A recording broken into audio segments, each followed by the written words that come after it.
নমস্কাৰ বন্ধুসকল, সকলোকে এজেডি এণ্টাৰটেইনমেণ্টলৈ স্বাগতম জনাইছোঁ। আজি আমাৰ লোকপ্ৰিয় উচ্চ মাধ্যমিক বিদ্যালয়ত উলিওৱা হ'ল এটি অমৃত কলহ যাত্ৰা।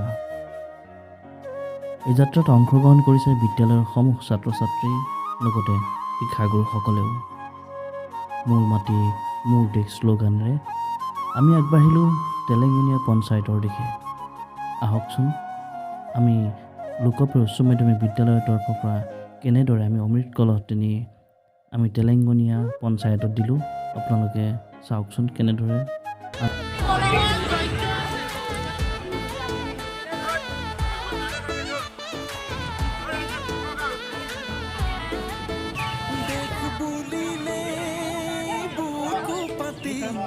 দিবলে ভয় আমি নকৰো, এই মাটিতে জনম ললো, এই মাটিতে সৰগে ৰচিছো, দেশ বুলিলে বুকু পাতি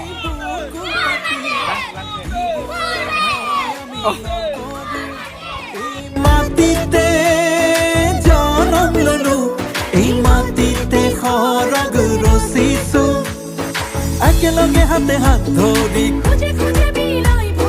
যাওঁ আগুৱাই পাহাৰ ভৈয়াম সকলো মিলি, যাওঁতি যুগীয়া জননী মোৰ মাটি মোৰ দেশ, মোৰ মাটি মোৰ দেশ, মোৰ মাটি মোৰ দেশ, মোৰ মাটি মোৰ দেশ।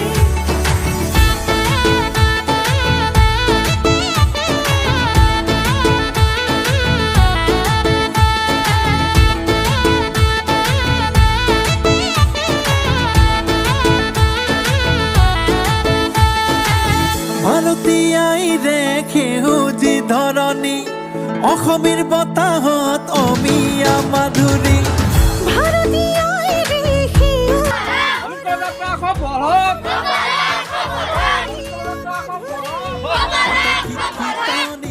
ঢোলৰ ঘুমঘুমনিত ৰচকী নাচনীয়ে কঁকাল ঘূৰাই, আইনে ঢেঁকী খালে চুবুৰি কপাই, একেলগে হাতে হাত ধৰি যাওঁ আগুৱাই পাহাৰ ভৈয়াম সকলো মিলি, যাওঁতি যুগীয়া জননী মোৰ মাটি মোৰ দেশ, মোৰ মাটি মোৰ দেশ, মোৰ মাটি মোৰ দেশ।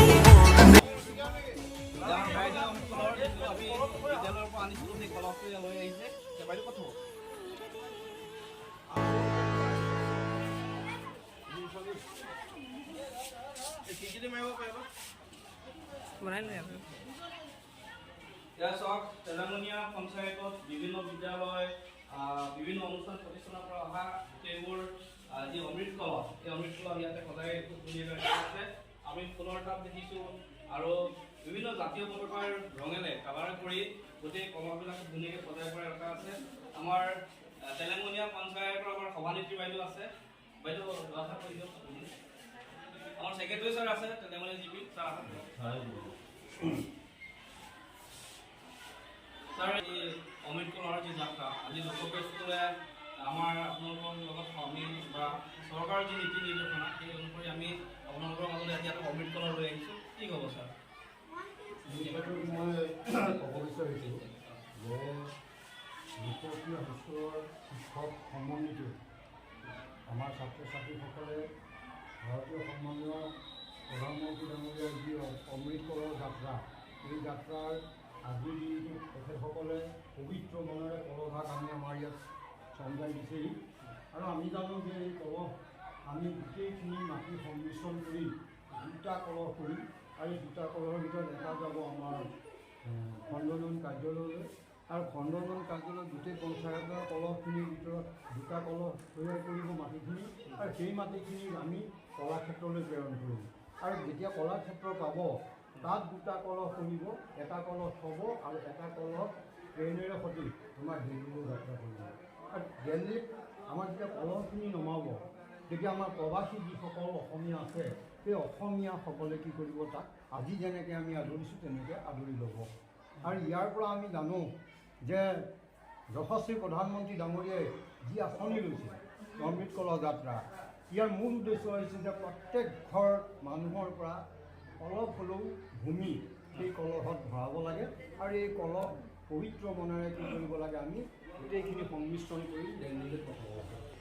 তাত কি কৰিব, তাত আমাৰ যিসকল বীৰ বীৰংগনাই দেশৰ কাৰণে আত্মবলিদান দিলে তেখেতসকলৰ স্মৰণত এখনি উদ্যান কৰিব আৰু সেই উদ্যানত আমাৰ এই ভূমি যি আমি মনেৰে আশাৰে প্ৰাণেৰে দান কৰিছোঁ, এই ভূমি গৈ তাত কি কৰিব, তেওঁলোকে এখন উদ্যান তৈয়াৰ কৰিব, য'ত বীৰ বীৰংগনাসকলৰ এই সোঁৱৰণৰ ক্ষেত্ৰত তেওঁলোকক আমি সোঁ দিবৰ কাৰণে উদ্যানখনত আমাৰো অৰিহণা থাকিব, আমাৰ গোটেই ব্যক্তিসকলৰ প্ৰত্যেক ঘৰৰে অৰিহণা থাকিব। কাৰণ তেওঁলোকে কি কৰিছে, এচামুচকৈ হ'লেও মাটি সেই উদ্যানখনলৈ দান কৰিছে। গতিকে আমাৰ উদ্দেশ্যটো হৈছে কি, যে সমূহ আমি অসমবাসীয়ে লগ খাই আমাৰ সেই বীৰ বীৰংগনাসকলৰ কাৰণে আমি ত্যাগ কৰিছোঁ। ত্যাগ কি কৰিছোঁ, অকণমান ভূমি দান দিছোঁ আৰু সেই ভূমিৰে সৈতে উদ্যানখন তৈয়াৰ হ'ব আৰু সেয়া একোটা আমাৰ স্মৃতি হৈ থাকিব। এইটোৱেই মূল উদ্দেশ্য আছিল। আৰু এইটো আমাৰ যোৱাকালি বৃহৎ এটা অনুষ্ঠান হৈছিল ইয়াত, যে বিভিন্ন দল সংগঠনে বা ক্ৰীড়া গোটসমূহে দলসমূহ আনিলে, আমি আদৰি ইয়াত ৰাখিলোঁ। আমি এতিয়া ইয়াত মিশ্ৰণ কৰি এই তাৰে দুটা কলহ আমি এটা পঞ্চায়তত ৰাখি এটা আমি কৰ্মান্বয়ন বিষয়ালয়লৈ কাৰ্যালয়লৈ প্ৰেৰণ কৰিম আৰু তাতো সকলো পঞ্চায়তৰ কলহখিনিৰ মাটি মিশ্ৰণ কৰি পেলাই গুৱাহাটী কলাক্ষেত্ৰলৈ দিব।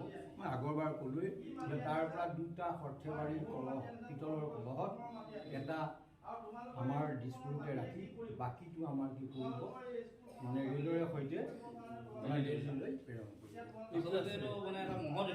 এইটো মহৎ উদ্দেশ্য। এই উদ্দেশ্য ভাৰতৰ প্ৰত্যেক ঘৰৰ মানুহৰ মাটি বা মানে অমৃত বুলিয়ে কৈছোঁ আৰু অমৃত, য'ৰ পৰা অমৃত মন্থন কৰি মানে এটা মহৎ কৰ্মত ব্যৱহাৰ হ'ব।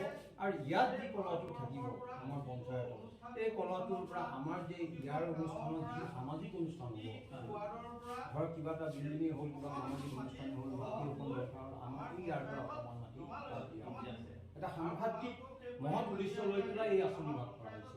গতিকে আমি সফল ৰূপায়ণ কৰিছোঁ। এতিয়া আমাৰ সৌভাগ্য যি আমাৰ ইউনিভাৰ্চিটি এখন কনকলতা ইউনিভাৰ্চিটি হ'ব, তাত আমাৰ ডিষ্ট্ৰিক্টৰ পৰা মাটি নি পেলাই তাত দিব আৰু বিভিন্ন অনুষ্ঠান প্ৰতিষ্ঠানত আমাৰ দিয়া হ'ব। গতিকে এই উদ্দেশ্যটো সফল কৰাত আপোনালোকে যিমান সহায় কৰিলে তাৰ কাৰণে অশেষ ধন্যবাদ জ্ঞাপন কৰিলোঁ পঞ্চায়তৰ কৰ্তৃপক্ষৰ পৰা। সেয়ে মই আপোনালোকক সদৌ শেষত ইমান গৰমত আপোনালোকে আমাৰ কণ কণ মইনাসকলক, ছাত্ৰ ছাত্ৰীসকলক দিয়ালৈ জনাত তেখেতসকলৰ যিটো বলিদান, তেখেতসকলে যি শ্লোগানেৰে আহিছে, মোৰ মাটি মোৰ দেশ, এইটোৱে হৈ থাকক। গতিকে আমি আমাৰ যিসকল বীৰংগনাই নিজক আত্মবলিদান দিলে তেওঁলোকক আমি সুঁৱৰি থাকিম, আমাৰ মূল উদ্দেশ্য। ধন্যবাদ জনাইছোঁ। আৰু খুব সুন্দৰকৈ আমাৰ অমৃত কলহ যাত্ৰা খুব সুন্দৰকৈ আমাৰ পঞ্চায়তৰ সম্পাদক মহোদয়ে আমাক অৱগত কৰিলে। লগতে আজি আমাৰ লগত উপস্থিত আছে আমাৰ জাতীয় বিদ্যালয়ৰ প্ৰধান শিক্ষয়িত্ৰী বাইদেউ। বাইদেউ, আপোনাৰ এই যাত্ৰাটো কেনেকুৱা পাইছে?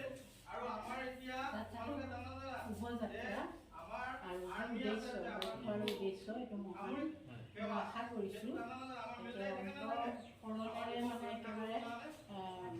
ভাল পাইছোঁ যে এইটো সঠিক ৰূপায়ণ হওক, সেইটোকে কামনা কৰিছোঁ। আৰু এটা মানে কি হয়, আমি এতিয়া শুনিছোঁ বহুতেই আচলতে অমৃত কলহ বুলি কিছুমানে উপলুঙাও কৰিছে, বিভিন্ন ধৰণৰ মানে বেলেগ ধৰণে কথাবিলাক। আচলতে এই কথা আপুনি যিখিনি কথা ক'লে সেইখিনি মানে সাধাৰণ মানুহখিনিয়ে বুজি পোৱা নাই। সেইকাৰণে মই মানে এই ভিডিঅ'টো বনাইছোঁ, যাতে আমাৰ ষ্টুডেণ্টখিনিও কিছুমান কথা বুজি পোৱা নাই, ভাবিছে মাটি লৈ ইয়াত দিব লাগে, কিবা কি হ'ব কি নহ'ব একো গম নাপায়। সেইটো কাৰণে মই আজি কথাখিনি আমি সেই সকলো কথাখিনি মানে সকলোৱে বুজি পালে নিশ্চয় ভুল থাকিব। কিছুমানে ভাবিছে দুটা কলহ লৈ যাব, দেলহিলৈ দিব এটা কলহ, কলহটো দেলহিলৈ নিব, ট্ৰেইনত উঠাই নিব, ভাগিব মেলিব।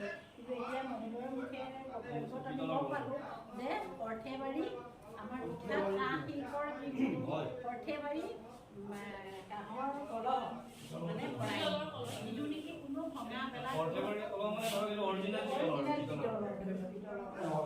অন্য কথাই একো নাই। সৰ্থেবাৰী কলহ মানে সফল পৰিক্ৰমা সফল হ'লে আমাৰ মানে ভাল হয় আৰু সেইটোৱে আমি এতিয়া আমাৰ ষ্টুডেণ্টবিলাকক অলপ বুজাই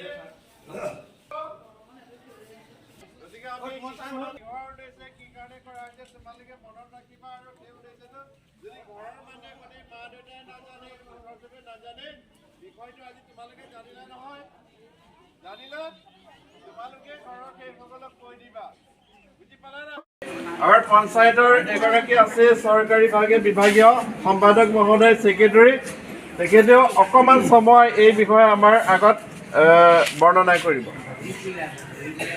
সন্মানীয় লোকপ্ৰিয় হাইস্কুলৰ মোৰ অতি শ্ৰদ্ধাৰ শিক্ষক শিক্ষয়িত্ৰীবৃন্দ ভগৱানত অমৃত কলহৰ যাত্ৰা আৰম্ভ কৰিবলগীয়া হ'ল তোমালোকে জানা যে ভাৰতৰ যশস্বী প্ৰধানমন্ত্ৰী মাননীয় নৰেন্দ্ৰ মোদী ডাঙৰীয়াই তেখেতে এটি আঁচনি তৈয়াৰ কৰিলে আৰু সেই আঁচনিৰ ভিতৰতে অন্তৰ্ভুক্ত কৰি এই